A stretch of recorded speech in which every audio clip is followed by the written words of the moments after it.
स्वागत है फ्रेंड्स आप सभी का Vijay Singh study group channel में।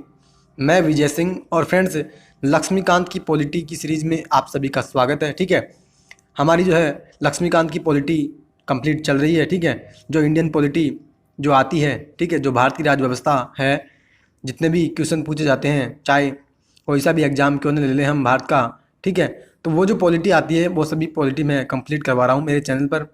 ठीक है, तो उसी श्रृंखला में आज हम चर्चा करने जा रहे हैं 42वें संविधान संशोधन अधिनियम 1976 के बारे में। यानी मित्रों, जो 42वां संविधान संशोधन अधिनियम 1976 है, जिसको कि हम मिनी कॉन्स्टिट्यूशन भी कहते हैं, ठीक है, तो उसी के बारे में आज हम डिटेल से अध्ययन करेंगे। ठीक है, कि प्रावधान की मैं आपके समक्ष जो है डिस्कस करूंगा। तो अभी तक आपने चैनल को सब्सक्राइब नहीं किया है तो आप चैनल को ज़रूर सब्सक्राइब कर लीजिए और पास ही के नोटिफिकेशन बेल के ऑल के बटन पर भी ज़रूर क्लिक कीजिएगा, ताकि मेरे वीडियो के सभी नोटिफिकेशन आपको आसानी से मिल जाएंगे। ठीक है, तो फ्रेंड्स अब हम स्टार्ट करने जा रहे हैं। देखिए, 42वां संविधान संशोधन अधिनियम 1976 जो है, उसकी अगर अपन चर्चा करें तो सबसे महत्वपूर्ण संशोधन इसे लघु संविधान भी के रूप में जाना जाता है। यानी मित्रों, इसे हम मिनी कॉन्स्टिट्यूशन भी कहते हैं। ठीक है, इसे स्वर्ण सिंह समिति की सिफारिशों को प्रभावी बनाया।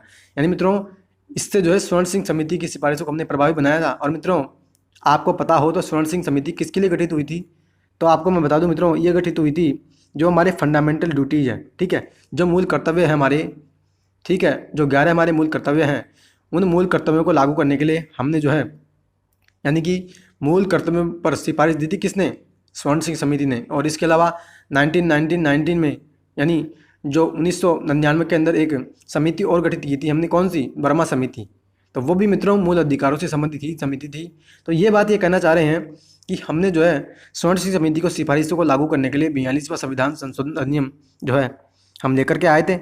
और आगे क्या कहता है कि हमने क्या काम किए इस संविधान संशोधन अधिनियम के माध्यम से, तो कह रहा है हमने जो प्रस्तावना में एक तो 3 शब्द जोड़े, कौन कौन से, समाजवादी, धर्मनिरपेक्ष और अखंडता। यानी हमारी जो संविधान की प्रस्तावना है कौन सी, हम भारत के लोग भारत को संपूर्ण प्रभुत्व संपन्न, समाजवादी, पंथ निरपेक्ष, ठीक है, लोकतांत्रिक गणराज्य बनाने के लिए और इसके समस्त नागरिकों को सामाजिक, आर्थिक, राजनीतिक न्याय, विचार अभिव्यक्ति, विश्वास, धर्म और उपासना की स्वतंत्रता, प्रतिष्ठा और अवसर की समता प्राप्त कराने के लिए, और उन सब में व्यक्ति की गरिमा और राष्ट्र की एकता, ठीक है, अखंडता सुनिश्चित करने वाला, दृढ़ संकल्पित होकर, ठीक है, अखंडता सुनिश्चित करने वाला और बंधुता बढ़ाने के लिए दृढ़ संकल्पित होकर अपनी इस संविधान सभा में आज दिनांक 26 नवंबर 1949 को एतद द्वारा इस संविधान को अंगीकृत, अधिनियमित और आत्मार्पित करते हैं। यानी कि जो ये हमारी प्रस्तावना है ना, इस प्रस्तावना में हमने 3 शब्द जोड़े मित्रों, अगर आपने गौर से इसे सुना है, कौन कौन सा, समाजवादी, धर्मनिरपेक्ष और अखंडता, ये जो 3 मैंने यहाँ पे शब्द यूज किए थे। ठीक है, तो ये 3 शब्द हम जोड़े थे कैसे, 42वें संविधान संशोधन अधिनियम के माध्यम से। और मित्रों, कई बार एग्जाम्स में अक्सर ये पूछा जाता है कि 42वें संविधान संशोधन अधिनियम के माध्यम से हमने निम्न में से कौन से शब्द जोड़े। ठीक है, तो ये जो है आपको जरूर से जरूर याद होना चाहिए। ठीक है, और आगे नागरिकों के द्वारा मूल कर्तव्य को जोड़ा, जो हमने बात की थी कि स्वर्ण सिंह समिति की सिफारिशों को लागू किया हमने मूल अधिकारों को, मूल कर्तव्यों को लागू करने के लिए। ठीक है, फिर क्या करें, राष्ट्रपति को कैबिनेट की सलाह के लिए बाध्यता, यानी मित्रों जो राष्ट्रपति कोई भी काम करेगा तो कैबिनेट की सलाह पर ही करेगा, तो ये भी हमने प्रावधान जोड़ा था 42वें संविधान संशोधन अधिनियम के माध्यम से। फिर प्रशासनिक अधिकरणों और अन्य मामलों पर अधिकरणों की व्यवस्था, यानी मित्रों जो हम ट्रिब्यूनल्स गठित करते हैं, किसके लिए, जो सेंट्रल एडमिनिस्ट्रेटिव ट्रिब्यूनल है, यानी कैट, जो कि क्या करता है, प्रशासन से संबंधित जितने भी मामले होते हैं, यानी चाहे अखिल भारतीय सेवा के अधिकारी हों या कोई भी, अगर मान लीजिए कोई सेवा का अधिकारी है, ठीक है, तो उससे संबंधित जो विवाद होते हैं ना, अगर उससे संबंधित कोई विवाद होता है तो वो जो है व्यक्ति क्या करता है, केट में जा सकता है, यानी सेंट्रल एडमिनिस्ट्रेटिव ट्रिब्यूनल में जा सकता है, और नाम मात्र का शुल्क उसको देना पड़ता है और उसका मामला जो है वहाँ पे निपटा लिया जाता है। तो वो जो हमने लाया था ना प्रावधान, जो हमने अधिकरण गठित करने का, वो हमने लाया 42वें संविधान संशोधन अधिनियम के माध्यम से। फिर क्या करा, 1971 की जनगणना के आधार पर 2001 तक लोकसभा सीटों और राज्यसभा सीटों को निश्चित किया। यानी हम जो आज लोकसभा की सीटें और विधानसभा की सीटें जो हमने निश्चित कर रखी है, ठीक है, वो हमने 1971 की जनगणना के आधार पर कर रखी है, जबकि हमने जो कई बार जनगणना की है 1971 के बाद भी। और मैंने मित्रों एक बार पहले भी अगर आपसे चर्चा करूं तो मित्रों, हमने जो 1971 की जनगणना इसलिए, क्योंकि क्या होता है 1971 में अगर अपन बात करें ना, तो 1971 के टाइम में भारत के जितने भी राज्य थे उन सभी राज्यों की जनसंख्या तो एक समान थी, यानी एक समान अगर नहीं माने तो ठीक ठाक थी, यानी समान उनको कह सकते हैं। लेकिन आज वर्तमान में देखेंगे ना, तो उस समय से अगर अपन कंपैरिजन करेंगे तो दक्षिण भारत के राज्यों ने जो है अपनी जनसंख्या को कम किया है, तो फिर अगर मान लीजिए हम जो है जनसंख्या के आधार पर अगर हम आज बंटवारा करें सीटों का, तो उनको तो फिर सीटें कम हो जाएगी। तो फिर वो क्या कहेंगे कि भैया हमने तो जो है जनसंख्या को कम किया है, हमारे देश में जनसंख्या वृद्धि हो रही थी और हमने जनसंख्या को कम किया है, तो आपको तो हमें जो है प्रोत्साहन देना चाहिए, ठीक है, जबकि आप हमारी सीटों को कम कर रहे हो। इस कारण से हमने क्या किया है, 1971 की जनगणना अभी तक हमने सीटों को निश्चित करने के लिए प्रयोग कर रखी है। आगे क्या कर रहा है, संवैधानिक संशोधन को न्यायिक जांच से बाहर, यानी संविधान में अगर कोई संशोधन हम करते हैं तो न्यायपालिका उसकी जांच नहीं कर सकती। ये प्रावधान हमने इसी एक्ट के माध्यम से लाया। न्यायिक समीक्षा और रिट न्यायिक क्षेत्र में उच्चतम और उच्च न्यायालयों की शक्ति में कटौती, तो ये प्रावधान भी हमने इसी के माध्यम से लाया, ठीक है। और भी अगर आप आगे अपन में तो चर्चा करें तो डिटेल से अपन चर्चा कर रहे हैं। और आगे क्या कहता है सुनो, कि लोकसभा और विधानसभा के कार्यकाल में 5 से 6 वर्ष की बढ़ोतरी, ठीक है।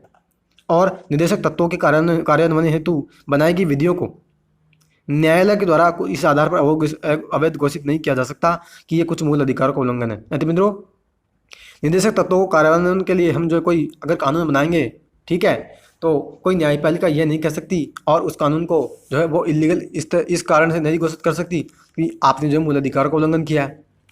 और भी अपन अगर चर्चा करें, संसद को राष्ट्र विरोधी कार्यकलापों के संबंध में कार्रवाई करने के लिए विधियां बनाने की शक्ति प्रदान की गई, ठीक है। ऐसी विधियां मूल अधिकारों पर प्रभावी होंगी, यानी राष्ट्र विरोधी कोई भी अगर भारत में गतिविधि होती है, ठीक है, और ऐसी गतिविधियां पहली बात तो हो ही ना, इस कारण से जो हमने कानून बनाने की शक्ति संसद को दी। तो ये प्रावधान हमने 42वें संविधान संशोधन अधिनियम के माध्यम से जोड़ा।